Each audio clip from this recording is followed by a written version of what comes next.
Talk to me about what's going on at the border. That one's out of left field. It's pretty wild. It's pretty wild. And the fact that it is simultaneously an undeniable fact. I mean, you could go visit it, right? And you could see it. And it's a mystery. Why would anybody allow this to happen? It violates all sorts of things that we all thought were beyond even needing to be discussed, right? The nation has to control its borders. That's part of... Anyway, you asked what's taking place. You want me just to describe what I saw? Please. So my son and I, Zach, went to Panama, and we traveled to the province of Darien, to the edge of the Darian Gap. Actually, we went into the Darian Gap, but we traveled by car to the edge of it. The Darian Gap is it's a section of the Pan American Highway that has never been built. The Pan American Highway runs from Prudhoe Bay, Alaska to the southern tip of South America. Whoa. You can drive the whole way except for the 60-mile stretch at the border between Colombia and Panama. What is there is a wilderness. There's a national park. And it is a famously difficult stretch of land to cross. There are currently thousands of people, thousands a day, being beckoned across the Darian Gap, largely by the international community, which is facilitating this massive migration. Some of the people who are migrating are South Americans. There's a lot of people from Venezuela fleeing economic collapse there. But there are a lot of people coming from around the world. They fly into Quito, Ecuador. The reason they fly into Ecuador is that there's no visa requirement, so they can land in Ecuador without a visa. They can move overland into Colombia, and they can cross the Darien Gap into Panama. So what we saw was on the Panama side, we saw what I came to understand as two distinct phenomena. There's one massive migration, lots of South Americans, lots of people from elsewhere in the world, from the Middle East, Yemen, people from Haiti. They are housed in encampments that are built in settlements that exist in Darien already. So people are walking out of the jungle. They are walking into these little towns that exist on the edge of the jungle. These towns have had refugee camps built up by the international community. So the Panamanians aren't happy to have this massive migration moving through their habitat, but they have no control over it. How's that possible?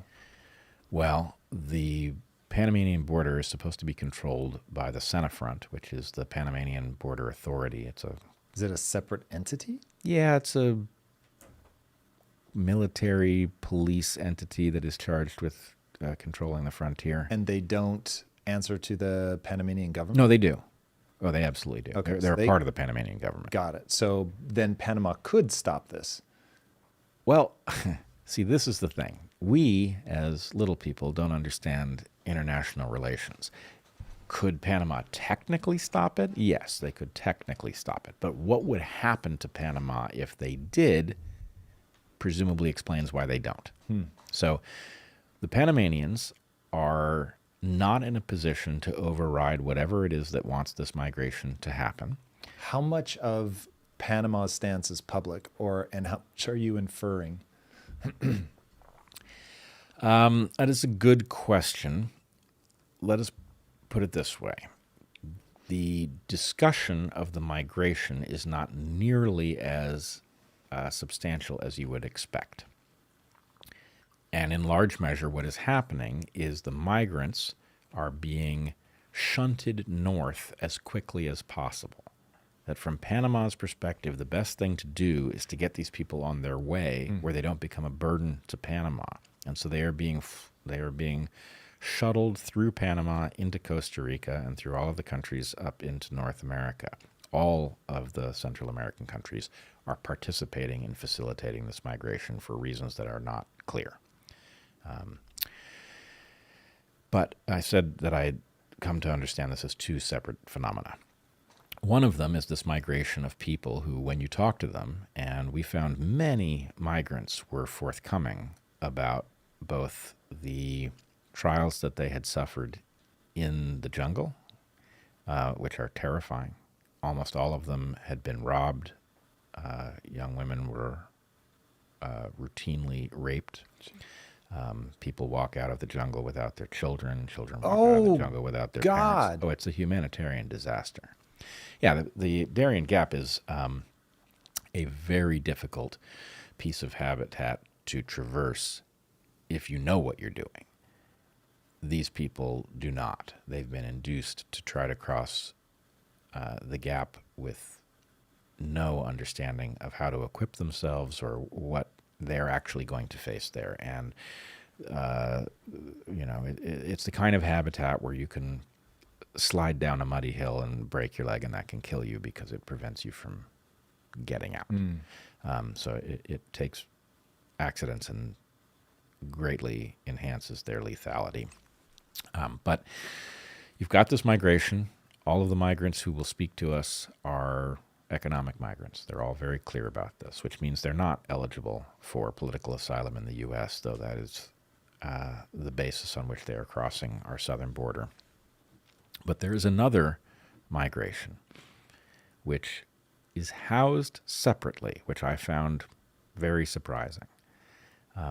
It is a migration that is almost entirely Chinese, is predominantly young men. Whether the fact that they are of military age is meaningful or not is impossible to say. But what I can say is that unlike all of the other migrants that we encountered, who were surprisingly open about talking about what they were doing and where they were headed and what had motivated them to go, the Chinese migrants, who are housed separately by the Panamanians, they're housed in places that are not towns. Interestingly, there's a camp called San Vicente, which Secretary Mayorkas visited when he was in Panama, right before it was expanded greatly. But the Chinese who are moving through the San Vicente camp are unwilling to talk. They give off a hostile air, and it's not clear to me why this should be the case. If they were, for example, fleeing oppression at the hands of the Chinese Communist Party, you would expect them to be at least curious about citizens of this country that they were apparently going to start a new life in. That would be a natural thing. And even if they were afraid to talk because they were afraid of what might happen if word got back, you would not get a hostile sense. You would get a sense that they were conflicted or trapped and couldn't talk. But that was not at all the impression they left. The impression they left was one of hostility and mockery, and it was decidedly disturbing. So I began to think of this as an invasion moving in parallel and being cloaked by a migration. The migration is real. The migration is alarming in its own right. It is a humanitarian disaster at the level of what is happening to the people doing the migrating, and it is very definitely being encouraged and facilitated by the international community, which appears to have the idea that migration is inherently a good thing.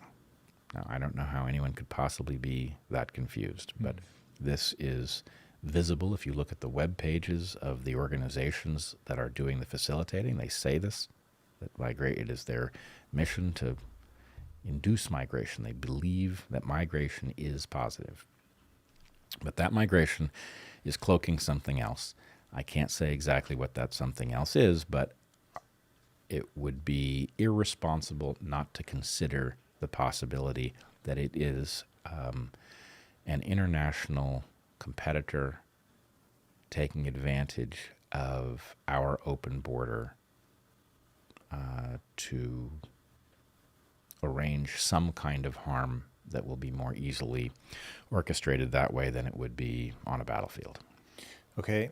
I know you tell your kids that when they have a hypothesis, they need to assign a percentage likelihood that it's accurate. Mm-hmm. what percentage likelihood of accuracy do you give the invasion hypothesis? So let's be clear on what that hypothesis is.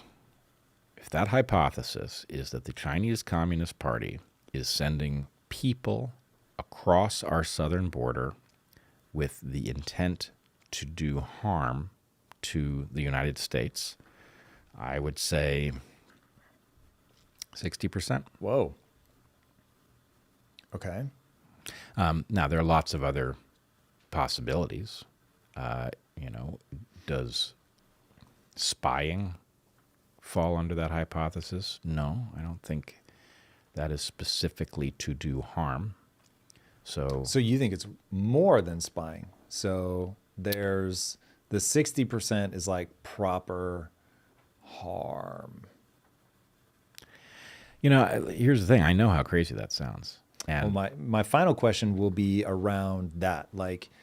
So one of the early questions I asked you was, is there ever a hypothesis that's so far out that it's better not to even float it out? We've already had that conversation. What I want to understand, though, with this is what happened that gave you that much confidence? Because I agree with you that this is on the table as one of the things that it very well could be. And I don't think you just said this, but I've heard you say this before, which is really powerful. If you believe that there is some element of financial corruption in our system, which I think everybody agrees there's a lot of money in our system, whether we call it corruption or not is almost a moot point, that there's a ton of money in our politics, money moves the needle here. If people know that from the outside, would they not leverage that to get what they want? So that could be paying a ton of money to ensure that the migrants are allowed in the country. But what I want to know is, this is such a high degree of certainty from somebody I consider so cautious in their thinking. But this falls into that bucket that you're playing with more and more as you got battered through the COVID situation. It felt to me like you got, I don't know if frustrated or angry, but you started making bolder claims. And this one is the one, help me understand, what are the building blocks that make it up? So we know they had their own migration going in. They didn't act in the way that you expected them to act. They were hostile. Well, first of all, let me say, this is part of why I decided I had to go in person. Because had you already been hearing this before you went? Yeah. The folks who showed Zach and me this migration had been sending materials for better part of a year. So I was quite aware of what I was likely to see, but it made no sense.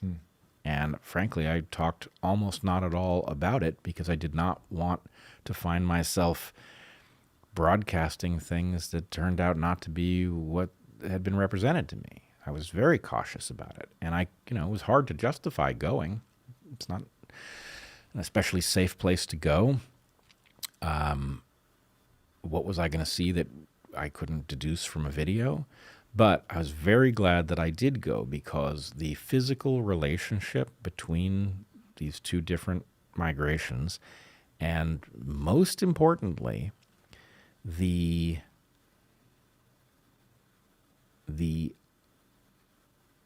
approach that the migrants in the Chinese camp had to us was unmistakable. It was hostile. Now, why was it hostile? It's hard to... So part of the reason that you find that number as high as you find it is that, given what I saw, it is hard to come up with other explanations for it. Right? Were these people fleeing oppression? That was inconsistent with the way they dealt with us. It did not feel right. Now, can I convey that to you in a way that you would have a degree of certainty about it? Not really. I don't think you know me well enough to know what it would take to trigger that circuit for me. But here's the other question. We have a southern border that is effectively open. Yep. We are not doing even the most basic due diligence with respect to establishing who is crossing that border and why. Given that, do you believe that our antagonists abroad will take advantage of that fact? I find that almost certain. Yes. So I find the hypothesis compelling, but I thought you were going to say like 7 to 10%. So let me lay out the part where you and I agree. And then as the person that's just armchair quarterbacking it, I'll give you sort of my take, knowing I haven't been there. And so I really am just pulling the shit out of my ass. But so I have heard from enough analysts of China that the Chinese diaspora is a very meaningful thing.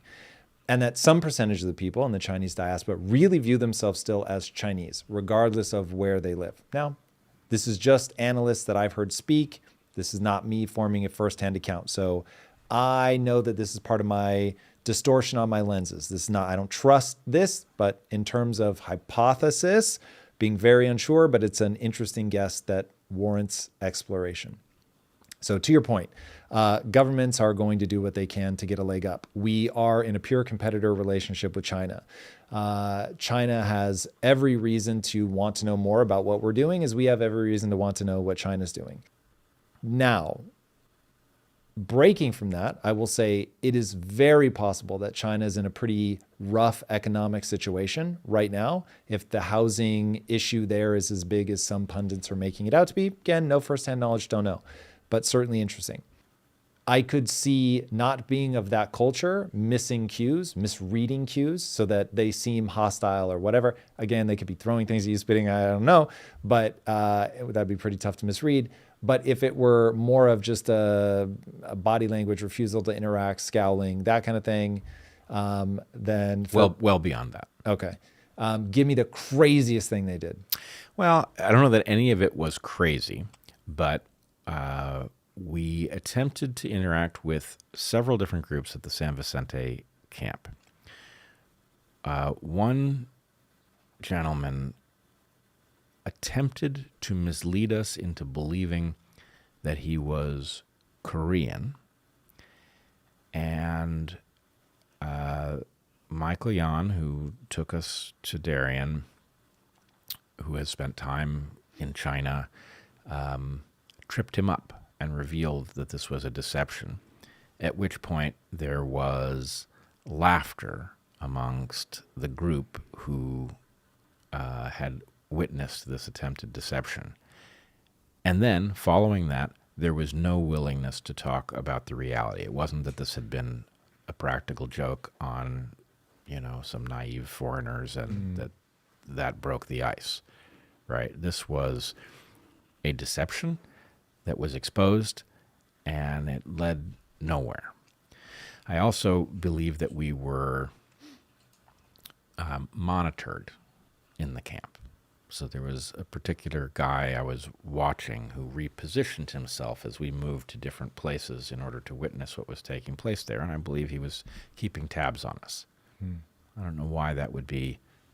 Didn't strike me as a normal behavior for somebody who is, involved in a major migration to a new homeland. It still feels qualitative, though. Yep. So we have qualitative feedback, because so you don't know this about me, but my background's actually writing. So I often ask myself, if this were a character and I were writing them, what would have to be true for them to act this way? One could be, I'm here as a spy, for sure, or I'm here to do harm. But honestly, if I'm coming to fuck you up, the last thing I'm going to do is be openly antagonistic. I'm going to be super friendly, because I do not want you to be cued into what I'm really doing. But if I have a dim view of Americans, and I've got some sense of, I'm going to America because I want to bring my culture to another great place, and I want to spread the Chinese diaspora, and I have no idea what inside of China they say about America. They could say lovely things. I have no idea. But I know that across Europe, it hasn't been I came to England because I want to embrace English values. It is, in many cases, I've come to England and I plan to stake my values, and I'm trying to bring as many people over as I can so that we can really have our own, at least pockets where our culture is the culture. And given that America hopefully still has that vibe of we want diaspora people. We want people to come here and make this a cooler place. Now, I think that we have to reckon with that, because I don't think you can bring this many people over at once. I think we're going to have problems. But like, I still like the vibe of the Statue of Liberty. Give me your tired, weak, huddled masses. Like, I fucking love that vibe. Anyway, I can write a bunch of backstories for these guys where, yes, they're clowning on the idiot Americans, even though they're trying to get to America. Now, whether they're fleeing China, because China, with my archetype, is not the kind of place I would want to be, or they're coming over as an invasion, I don't know. The only thing I would say is I can paint a lot of scenarios where they are probably still problematic from a whole host of very non-sinister, non-spy-y reasons. But it could also be exactly what you're saying. I just would have, again, I have not been there, so I've not seen the things that you see. So I'm in the DMT position again of I haven't met the little guy. But it feels to me with qualitative data that it warrants a more cautious percentage. Well, the question is, what would you think if you had been there? I don't know. And I might be way more hardcore than you. I might be 90%. Don't know. Nobody has any trouble accepting that China's building weaponry. And so the point is, it's not beyond our thought process to imagine that somebody might be preparing for war with us. But for some reason, this bargain, hey, their southern border is open. Can we do anything with that? Is it worth sending in, maybe the decision to utilize them hasn't been made, but the idea is it would be a shame not to take advantage of that open border while it's still open, and who knows how long it will be. Do you have an estimate of how many Chinese have crossed? I believe it's tens of thousands. Whoa. It's a lot. Okay. For a second, let's just pretend that the dark scenario is the true scenario, which you've 60%, I'm like 7%, but whatever. Do you think that we're going to have a reckoning? Like if you send tens of thousands of people that still have allegiance to the homeland and the homeland wants to do you dirty, I don't even like thinking like this. This is interesting. This is triggering some World War II vibes in me. Which I'm not loving, but let's finish the thought experiment. I get your friend hates that, but do you think we have a reckoning coming with a potential problem where the call came from inside the house? I don't understand why this is even tough.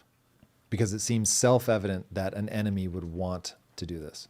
Given a manifestly open southern border, you don't think anybody's going to notice that they can send people over it and utilize? I mean, how many years did we spend taking off our shoes in airports? Right. I mean, and the absurdity of, if you come across the border, if you come home from Central America, you will be monitored. They will know exactly who's crossing the border at exactly what moment you're doing it, right? It's a whole different situation. You will have scrutiny exerted in your case. And in another case, there's no scrutiny. That is a mystery to me. How did that happen? When I ask obvious questions, like, we have a corrupt political system. It's pay for play. What is to have stopped our antagonists abroad from having purchased influence with which to get us to harm ourselves? Isn't that the obvious bargain? If they can do it well, in a way where I don't realize that's what the money's for. I think it's something good. Yeah, I could for sure. I Right. see a lot of really bad ideas get a lot of energy. So- Not saying I think this has happened, but it certainly fits the incentive model. I think that the thing that I don't understand is that we apparently spend, I don't know how many hundreds of billions of dollars on the intelligence community to think way outside of the box and figure out how a very clever enemy could possibly get inside our system and compromise us. And we've left the most obvious mechanisms wide open. And to talk about what my assessment is that the most obvious loopholes are being utilized, is like, well, do you have the evidence for that? The evidence that we have antagonists abroad and that we have people who never sleep because they're concerned that those enemies might get the jump on us, that evidence exists. I don't know what the reason is that the southern border is as open as it is. I don't know why the international community is encouraging migrants into the Darien. I don't know why the Chinese are housed separately. I don't know why the Chinese appear to be facilitated in their migration by their government. Oh, but there's one other thing I wanted to mention to you. And again, this goes back quite a number of years. In fact, goes back enough years that I had in fact forgotten it, and it did not come back up as I was looking at this Chinese migration phenomenon in Darien. When the Chinese one-child policy was in full force, I wrote an essay. I was not a public figure. I don't know that anybody read the essay, but I wrote an essay about a paradox. There is a principle in evolutionary biology that goes back to Ronald Fisher. Ronald Fisher realized something important about sex ratios. He wasn't thinking about humans. And what he realized was that although males and females differ tremendously in how many offspring they can produce in a lifetime, that on average, given some very basic assumptions, on average, they produce the same number of offspring, and there is therefore no advantage to producing males over females or vice versa. That is to say, a male might produce 1,000 times as many offspring as a female in a given case, but on average they produce the same number. So if there are too many males, you should produce females, and if there are too many females, you should produce males, because you tend to succeed better evolutionarily if you produce the rare sex. Now that logic should apply to people, and it should have applied to China. If you were a Chinese person and you were going to only be able to have one child, and they were going to grow up in a nation with an abundance of males, you should want to produce a female. A male might well not find a mate. A female would not only be all but certain to find a mate, but she would have her choice, because females would be in high demand. So why, I wondered all of these years ago, did that not cause the embrace of the production of females? Why did the Chinese continue to produce excess males? And what I came up with was the sobering realization that there was another evolutionary force that might well be in play, which is that in a world of lineage versus lineage competition, that there might be a reason to produce a generation with excess males if you were preparing for war.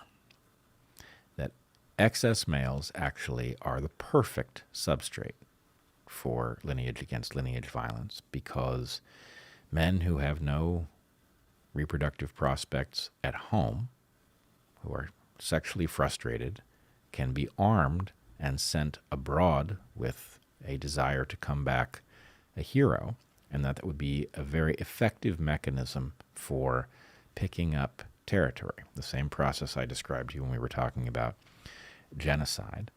That if you wanted Doesn't that seem, though, like it would be it's the thing you do when you find yourself with surplus males. It isn't the thing you set out to do. Well, I agree with you that it would be a natural if you happen to end up with surplus males, but I don't see any reason that you wouldn't have an evolutionary tendency to, especially in a culture that is as far-sighted as the Chinese have been. It's interesting. I will say that there might be other hypotheses that don't require them to be so calculated, which seems tough to get your whole culture. Like, all you're doing is applying the pressure. You can only have one child, and the nation builds an army for you. Strikes me as, well, not impossible, strikes me as very unlikely. I also have a base assumption that could be wrong, but it's a base assumption in my operating system that China's not very imperialist. So I think that people will confuse their desire to get Taiwan back with and we want to go get more. Like they're pretty like, let the world do what the world's going to do. Like, yes, we want to be financially invested so that everybody owes us one, but we don't want to take them over. We don't want to run their countries. But they want Taiwan back because that's part of the original vision. So anyway, if you've got a nation that is not imperial in nature, and they were literally worried about people starving to death, which is why they said, you can only have one kid. And so then you'll get a brief burst of, we want a male because that's how you pass the lineage on. That's how you pass the cash on. Like, just give me a boy. That's all I want. I have a feeling that if it had kept going on, they would have gone, oh, that was a really dumb strategy. Now I want to have girls because this balance is all out of whack. But because they end up nipping that in the bud, I think in the 90s, so it only runs for like 20 years. So you really only have like one generation to be like, oh, terrible idea. Now, so if it had gone on longer and they kept like making sure that they were only having guys, then I might be a little bit more like, okay, maybe. But yeah, I mean, I hear what you're saying, the problem is that the current governance of China is a departure from the historical. True. So anyway, I find it interesting that you have a violation of a known evolutionary principle, the balancing of sex ratios. It seems to me that this would have been obvious to an individual, that even if the society viewed male children in a particular way, that you could calculate that for your own lineage, the chances of your child finding a mate suggested that actually it would be clever to have girls. So I don't know. To me, it's an open question, and the fact that we have what looks like an invasion from what looks like one of our principal, I don't like the term enemy, but looks like competitor, sure. Antagonist abroad. If you like that clip, check out the full powerful episode here, and I'll see you there.